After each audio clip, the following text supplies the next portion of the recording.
Okay, so I thought that this would be over by now, but it seems that this narrative it continues and it persists. And it's the narrative that Nick Fuentes triggered a civil war in the MAGA base. And I can see why that's the case, because a lot of people are upset at the fact that they allowed someone like this guy to freely speak on a huge platform like that of Tucker Carlson. Let's take a look at some of the people who are upset. Folks, there is no MAGA civil war, okay? The left-wing media is trying to spin that right now, and so are some of the liberal influencers, and it'll pick up some momentum over the next few days that there's a MAGA civil war. There's no MAGA civil war. Bro, like, have you not been keeping up with what's been going on? You literally have, like, Ben Shapiro all over the internet condemning the podcast that occurred between Tucker Carlson and Nick Fuentes. And most importantly, I have noticed a lot more Republicans kind of leaving the party because it has become a cesspool of racism. As you guys know, when you guys go on Twitter, that's kind of more or less, at least in my opinion, a good representation of what the right looks like for now. The people fighting that are Trump supporters are not MAGA. They never were. They were forced into adopting President Trump because, they're grifters that need the Republican Party. They need us winning. Well, actually, they probably would rather have us losing. But regardless, there's no civil war. Okay? Get that through your heads. Okay, I don't know if this guy has been keeping up with what's been going on, but let's see. See, this is Ben Shapiro's post over on Twitter, now X. And this is a 40-minute video condemning the entire interview that Tucker Carlson had with Nick Fuentes. And then on top of that, if you zoom in, you can see that he has a little message above this video. It reads, "No to groypers, no to cowards like Tucker Carlson who normalize their trash, no to bigotry and anti-meritocratic horseshit, no to anti-Americanism, just no."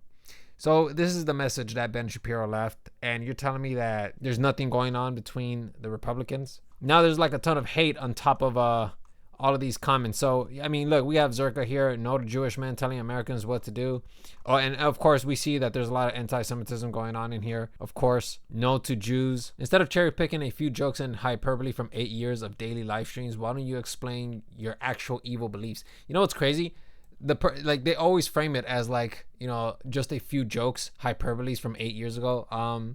You guys realize that he still believes this stuff, right? He's not going to frame it in the most obvious sense. He's going to use vocabulary that masks his true intentions. The Hodge twins are also conservative, folks. Look, you were never Trump and told people to get the COVID shot. You aren't MAGA. Get fucked. It seems like a lot of folks are going after Ben Shapiro. So he's conservative. They're going after him. Guys, I'm like literally going down all of this, and it's like there's like a lot of, potential anti-Semitism in this comment section. Look at this person right here. If everyone listened to you, we wouldn't have Trump as president right now. Like, President Trump is not doing so well in the polling currently. Like, take a look at these numbers here, okay? This is the question that they're asking here on CNN, and I'll post this in the description below if you guys want to check it out. It reads, how have Trump's policies affected U.S. economy conditions? And 61% of people said those policies have worsened the economy. And not to mention every other number that they mention here, but I just want to show you guys just a quick snippet of what people are thinking right now. And this is a snapshot of what people are thinking. People are very unsatisfied. You're seeing videos online constantly about folks talking about that they literally have no money. They got to go to food banks. There's a current shutdown and they're working for free. Like, guys, come on. Like, what are we doing? What are we doing here? What we saw yesterday is what we all feared. A political civil war is beginning. That's what this was. It wasn't a rebuke to MAGA. It wasn't a rebuke to Trump. The massive Democrat win is solidifying the division between the left and the right. The lines have been drawn. People are exiting the Democrat states, and they are fleeing to more conservative states. Blue states are getting bluer. Red states are getting redder. The divide is there. What does a political civil war looks like? I don't know. And I'm afraid that it's going to be very dangerous. And the reason it's more dangerous is because the left has gotten so radical.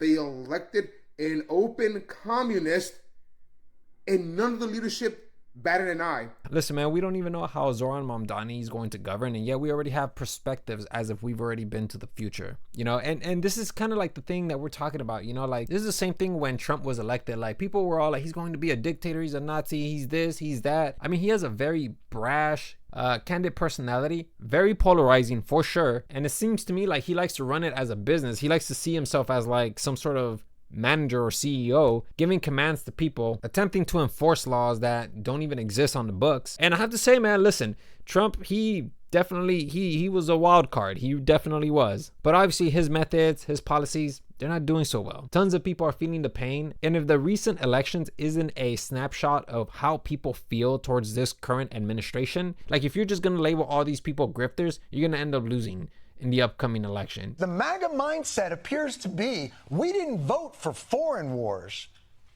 We voted for civil war.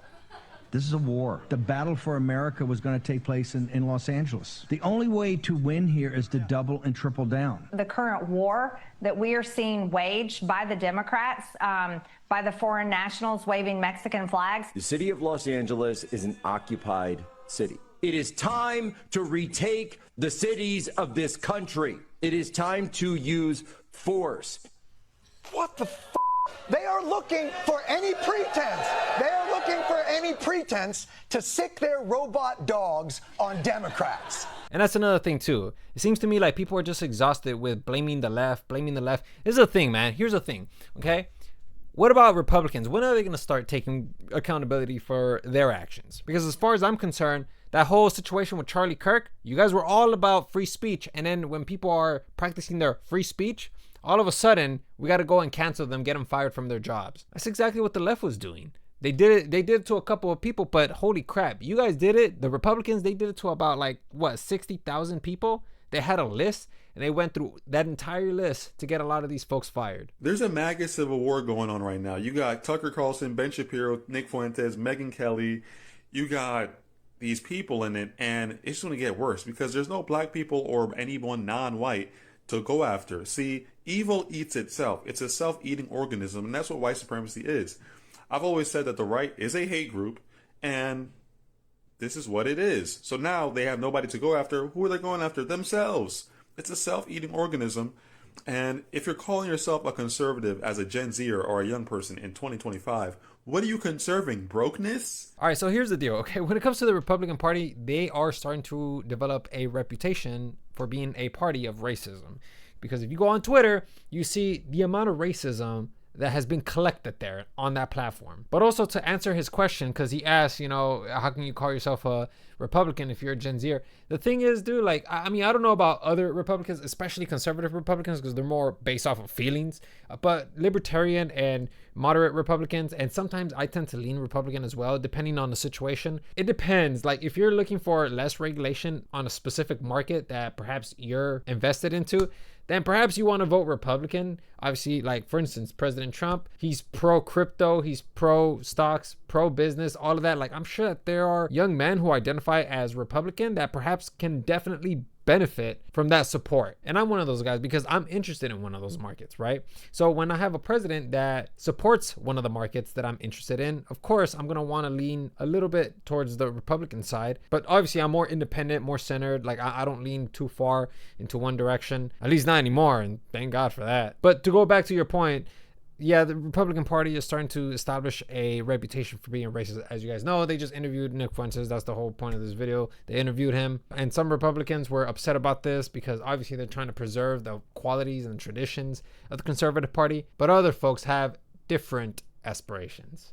So, yeah, man, no, I'm going to go ahead and leave it there. You guys let me know what you guys think about this entire MAGA civil war. Yeah, I just kind of want to address that because, damn, that's crazy.